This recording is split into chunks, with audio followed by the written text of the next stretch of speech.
All right. We are now on chapter 8, learning. And we're going to talk about some things to do with learning now. So first thing up here is a definition. Learning is a relatively permanent change in an organism's behavior due to experience. Learning not to touch the hot iron with your finger. You should learn after one time that irons can get hot, and you won't do it again if you learn. If you don't, I guess you keep burning yourself. Association is a way that we learn. Organisms learn by forming associations between cause and effect, or two events. Okay? In other words, they are exhibiting associative behavior, or associative learning, I'm sorry. People associate the sight of lightning with thunder, so next time you see lightning, they anticipate thunder by perhaps covering their ears. So, that's kind of something that you can think of as common sense. You get, scared, especially here in Florida. Lamar Calloway, please come to the front office. Lamar, please come to the front office. You can always count on random announcements at this school, and just want to say thank you to the administrative staff. All right, moving on. Go to the next slide here, and here's sort of a better way to put it. Same thing I just said, but pictures. So you get the stimulus, the lightning, plus the thunder. Got to have both. And then it results after repetition. We see the lightning. Eventually, we wince in anticipation of thunder. And that little guy right there looks so scared. But not us. Not here in Central Florida. We're used to it. All right. Who we're going to talk about now is Ivan Pavlov. He is the guy who created classical conditioning. Okay. Type of conditioning which stimuli is associated with an involuntary response. Pavlov was actually a physiologist, which is a sub-branch of biology. So he's sort of a biologist. He was checking out actual animals. He wanted to see how animals digested their food. Okay. He is famous for his dog salivation experiment, in which he accustomed dogs to salivate at the ringing of a tone or a bell. Okay. Like I said, he was actually trying to study digestion. He sort of stumbled into this topic because he was actually trying to figure out how the dogs digested their meals. And because of this, and because he did such an excellent job researching it and writing about it, he won the Nobel Prize in 1904. Yay, go science. All right, so here I got some pictures down here at the bottom. You can see it's in the book as well. Pairing up an unconditioned stimulus with an unconditioned response, as well as a conditioned stimulus with a conditioned response. And I'm not really going to walk you through that. You can read that for yourself. If you have questions, please ask me. But of course, the big thing is unconditioned means you can't train it into somebody. It is something that is natural. Okay, we don't. The dog doesn't have to be trained to want to salivate to meat. It just does it. Okay. I do kind of dig this contraption they show in the book. Right here, the thing coming out of a dog's face. I don't think the dog had any it wasn't permanently damaged or anything. But it just always makes me laugh when I see it. Like this dog's face is opened up and they pulled some kind of skin or something, gland out of its cheek, and then attached a vial, a tube to it to fill up with saliva as the dog smelled the meat. So I'm sure that's kind of terrible looking to people who are animal rights activists. But of course not to me, because I think we should do that to all dogs. Just kidding. All right. Continue on. Organism comes to associate two stimuli. Okay. A neutral stimulus that signals an unconditioned stimulus begins to produce a response that anticipates and prepares for the unconditioned stimulus. So that's exactly what I just said before, but in more technical writing. Got some funny little comics here that I thought you'd enjoy. I like the idea of trying to train Pavlov's cat. Cats are so indifferent. Yeah, right, whatever. All right, here we go. So classical conditioning. It is passive learning. It's automatic. Okay, you don't have to think about it. So kind of like steak and the animal salivating. And this is a turtle, but you know, you get the point. I'm just trying to have it stick out in your mind. The UCS is something that elicits a natural reflective response. In this case, drugs and a person. There is no way to, you can't say, oh, I will be susceptible to this drug. The drowsiness that comes with this drug, I will decide to accept that today or not accept it. If the drug side effect is drowsiness, you're going to get it. Okay? And then the unconditional response means you are not, it's not something you are trained to do. Many of us, when we see needles, there's an immediate cringing. Okay, I don't want a needle in me. Okay, especially a great big one.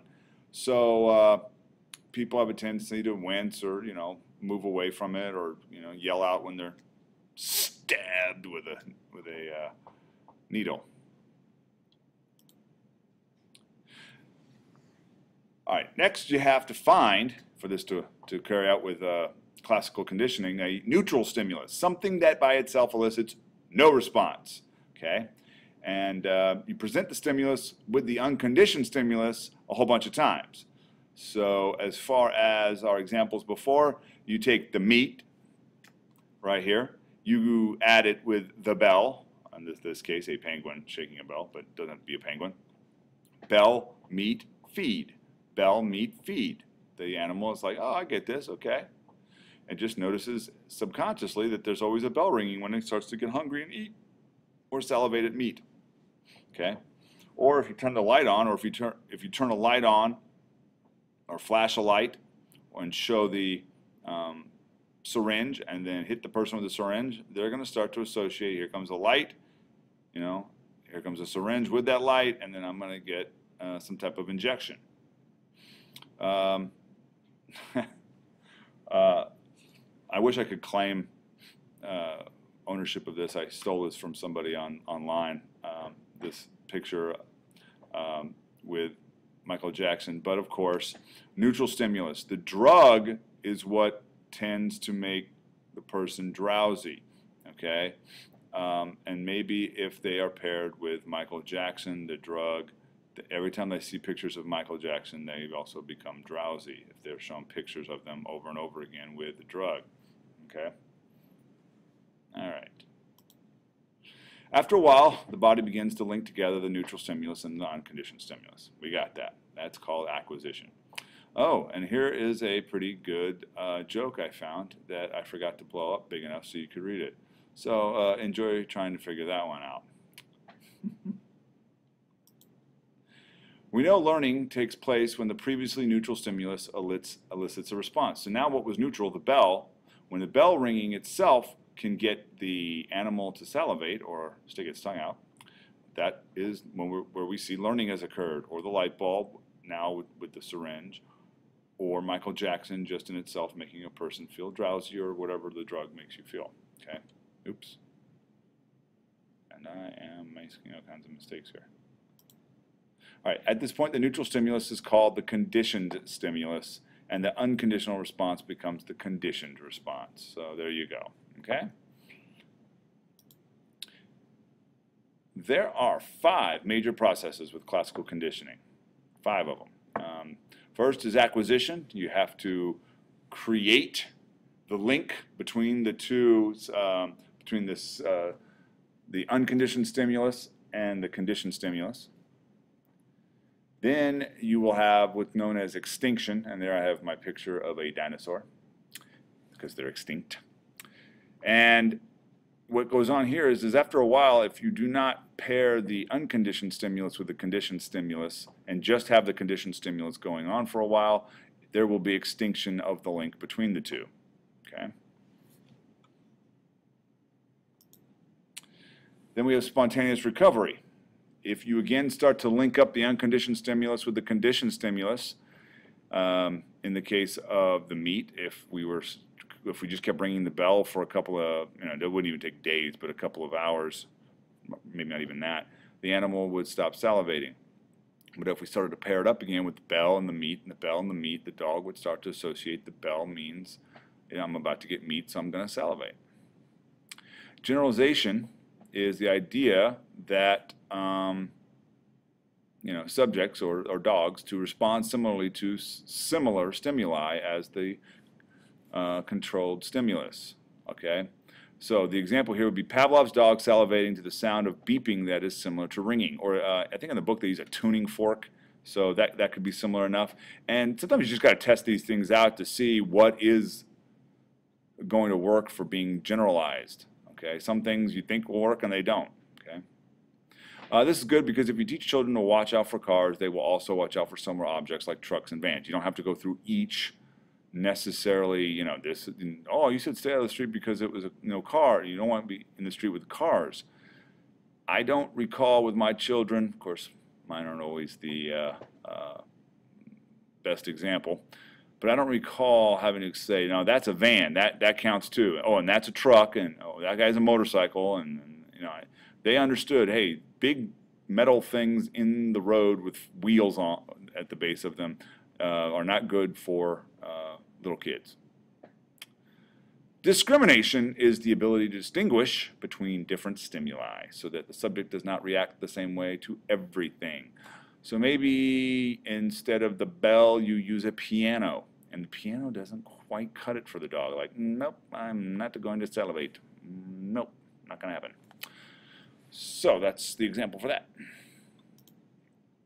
More examples here with generalization and discrimination. Perhaps if you see Michael Jackson and it makes you dopey, maybe if you see his sister who is very similar in appearance to Michael Jackson, it might do the same thing.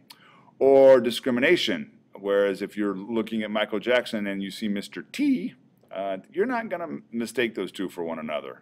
Or Dora the Explorer, definitely somebody totally different. So these are dissimilar enough that you're not going to get the same reactions as you would with Michael Jackson. Although I don't know how anybody would think that would make you drowsy. I mean, I really like his music. It's kind of upbeat. Maybe everybody's different. All right. I'm going to start the next video with classical conditioning and humans.